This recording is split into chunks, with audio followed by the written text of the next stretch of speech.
A state of shock is not just what happens to us when something bad happens. It's what happens to us when we lose our narrative, when we lose our story, when we become disoriented. What keeps us oriented and alert and out of shock is our history. So a period of crisis like the one we're in is a very good time to think about history, to think about continuities, to think about roots. It's a good time to place ourselves in the longer human story of struggle.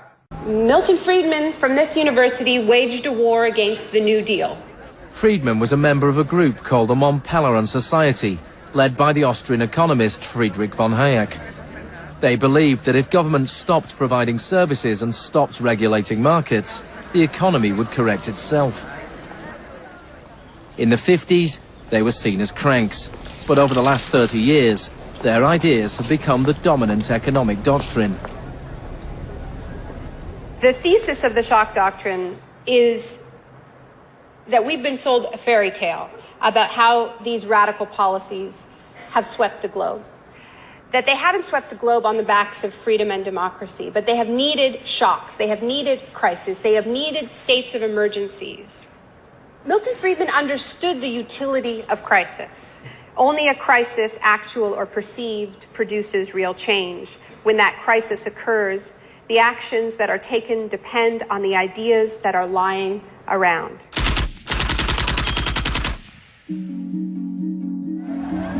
It was in Chile that Friedman's disciples first learned how to exploit a large-scale shock or crisis. Usually the official storytellers of neoliberalism, the official publicists, don't even mention Chile. They start the story with Thatcher and Reagan because it's much more flattering that way. In the 50s and 60s, Chile's progressive developmental policies were a beacon in the region. The government invested in health, education and industry. American corporations were worried their investments would suffer.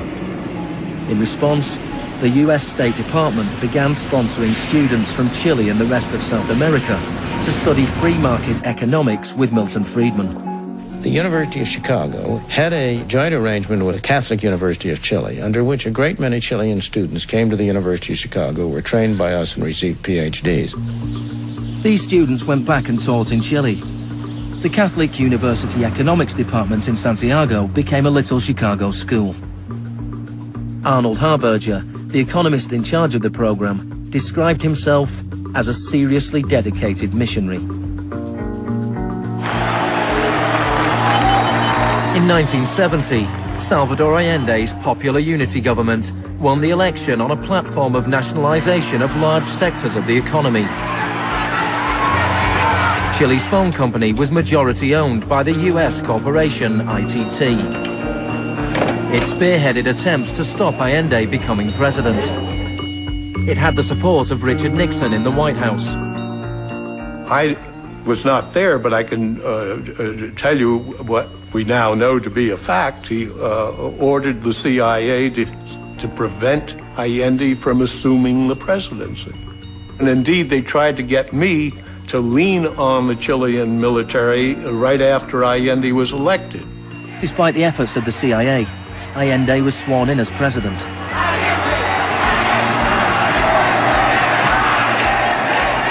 Richard Nixon ordered the CIA director to make the economy scream. Señor Nixon es presidente de Estados Unidos y yo soy presidente de Chile.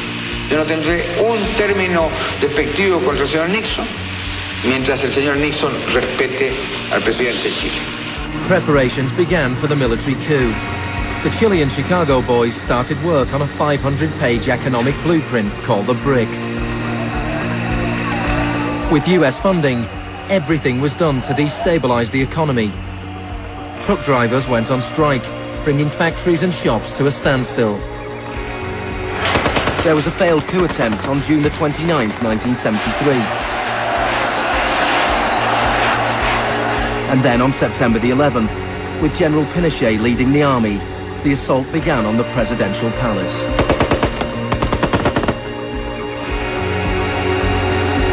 Chile had enjoyed 41 years of uninterrupted, peaceful democratic rule. Now it was being violently overthrown. Pinochet and his supporters described the coup as a war. It was certainly designed to look like one. It was a Chilean precursor to shock and awe.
Fuerzas Armadas y de Orden, solo bajo la inspiración patriótica de sacar al país del caos que en forma aguda lo estaba precipitando el gobierno marxista de Salvador Allende. The Chicago Boys delivered their economic blueprint, the brick, to Pinochet.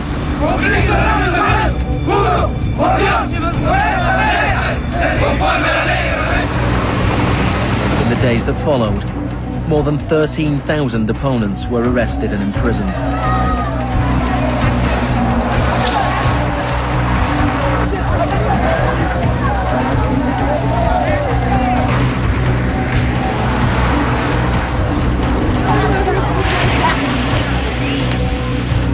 Thousands of prisoners were held in the National Stadium. Many were tortured. Chile became notorious around the world. ¿Cuántas personas?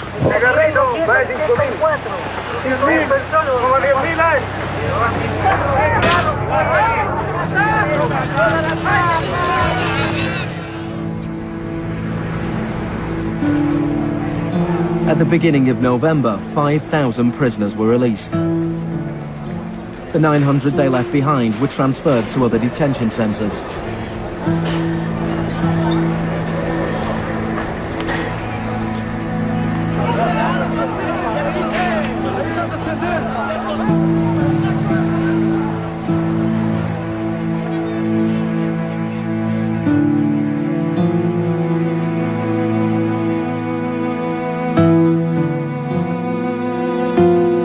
Less than a month later, FIFA allowed Chile to play a World Cup qualifier in the very same stadium. Their opponents, the Soviet Union, refused to play there, so Chile were allowed to score into an open goal and went through to the 1974 World Cup finals.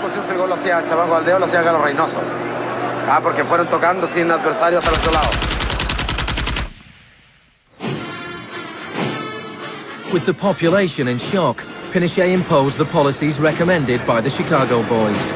Removal of price controls, the sale of state companies, the removal of import barriers and cuts to government expenditure. Friedman later openly acknowledged the importance of the Chilean experiment. Here was the first case in which you had a movement toward communism, which was replaced by a movement toward free markets. It didn't work.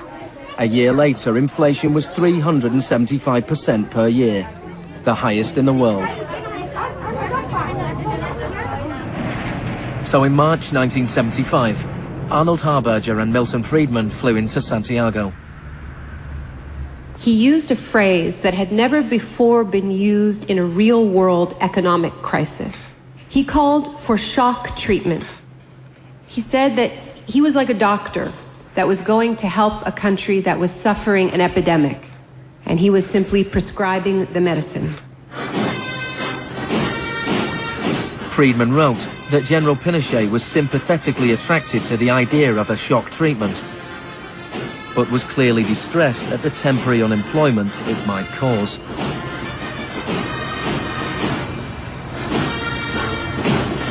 It rapidly became clear that Friedman's economic policies benefited the wealthy at the expense of the poor.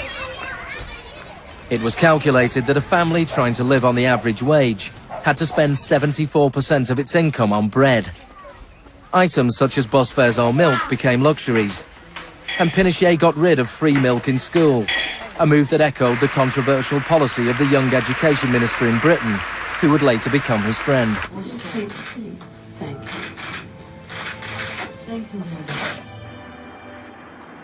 In order to enforce these economic policies, there had to be an enemy to fear. Tampoco creo que se haya triunfado totalmente sobre el marxismo. El marxismo es como un fantasma. Cuesta mucho tomarlo. Mejor dicho, no se puede tomar.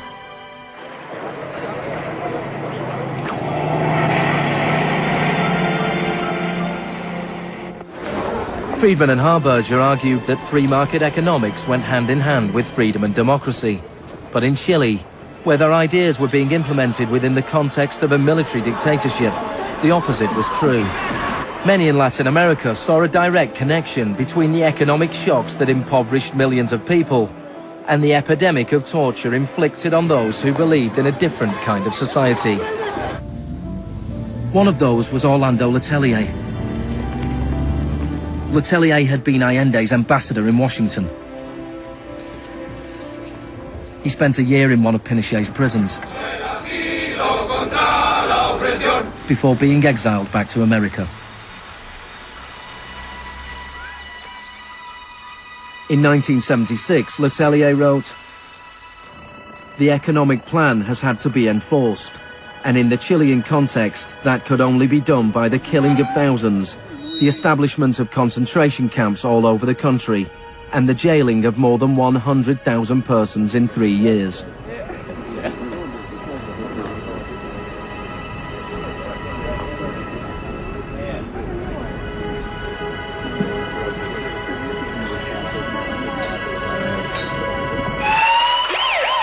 Less than a month later, Letelier was killed by a car bomb.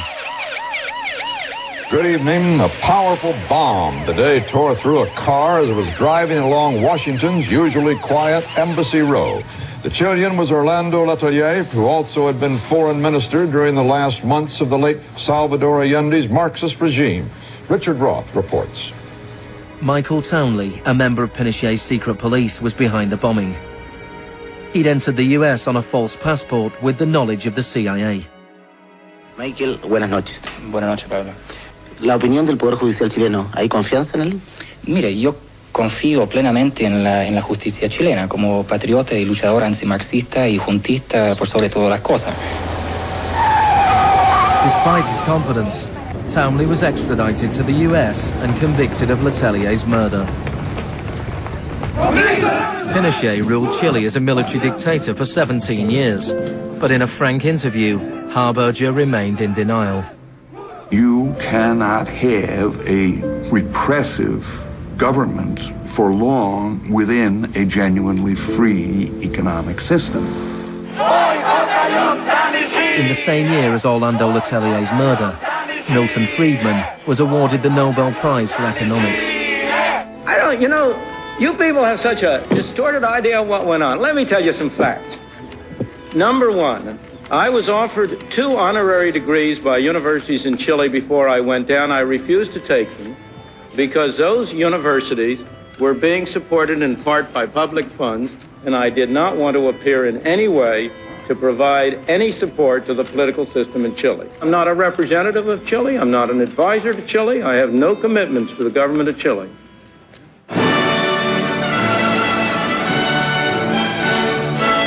I now turn to you, Professor Milton Friedman.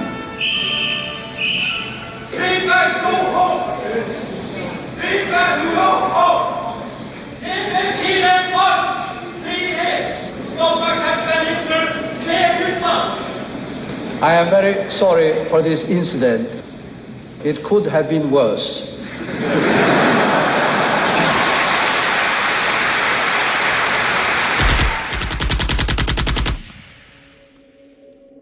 What I'm trying to do in the shock doctrine is tell an alternative history of how this savage stream of pure capitalism that we've been living, capitalism unrestrained, came to dominate the world.